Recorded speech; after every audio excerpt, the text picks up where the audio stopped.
দেশের বাজারে অনেক দিন ধরেই ঊর্ধ্বমুখী খাদ্যপণ্যের দাম। চাল, তেল ও মাছ মাংস সহ অনেক নিত্যপণ্যই দিন দিন কম আয়ের মানুষের নাগালের বাইরে চলে যাচ্ছে। অনেক দিন ধরেই চড়া দ্রব্যমূল্য পরিস্থিতি উস্কে দিচ্ছে মূল্যস্ফীতিকেও। তবে গেল মাসে কিছুটা কমেছে খাদ্য মূল্যস্ফীতি। বিবিএস এর তথ্য বলছে, জুন মাসে দেশে খাদ্য মূল্যস্ফীতি হয় ৭.৩৯%, যা বিগত ৩৫ মাসের মধ্যে সর্বনিম্ন। ভোক্তারা বলছেন, ব্যয়ের তুলনায় বাড়ছে না আয়, তাই নিত্যপণ্য কিনতে হিমশিম খেতে হচ্ছে তাদের। আমরা তো সেই বেশি দাম দিয়ে কিনতে আছি, সব কিছুর দামই কেজি প্রতি বেশি, তাহলে তো কম না। ওনারা বেশি দাম দিয়ে কিনে আনে, আমরা আবার ওনাদের কাছ থেকেই বেশি দাম দিয়েই কিনি। মাছের দাম বাড়তি, এই যে একটা কাতল কিনলাম তাও ৩৮০ টাকা কেজি।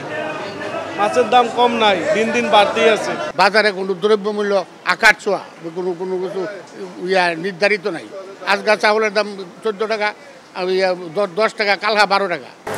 জুনে দেশে সার্বিক মূল্যস্ফীতি হয়েছে ৮.৪৮%।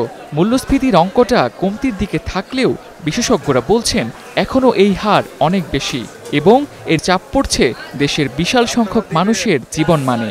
দাম যথেষ্ট এখনও কিন্তু উচ্চ জায়গায় আছে এবং এটা হচ্ছে মূল্যস্ফীতির সবচেয়ে বড় সমস্যা, যে মূল্য স্তরটা বেড়ে যায়।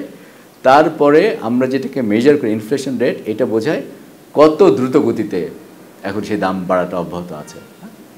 তো আমাদের কিন্তু এটা আরও কমিয়ে আনতে হবে এবং গত কয়েক বছর ধরে যে 10% হারে যে মূল্যস্ফীতি বেড়েছে, তার মানে মানুষের কিন্তু যে আমরা বলি ক্রয় ক্ষমতার যে ক্ষমতা, সেটা কিন্তু অনেক লোপ পেয়েছে এবং সেই লোপ পাওয়াটা কিন্তু এখন অব্যাহত আছে। সো আপনার প্রশ্নের উত্তর হচ্ছে যে 7.39 স্টিল গোয়িং আপ। আপনি মনে করার কারণে এটা ফল করতেছে।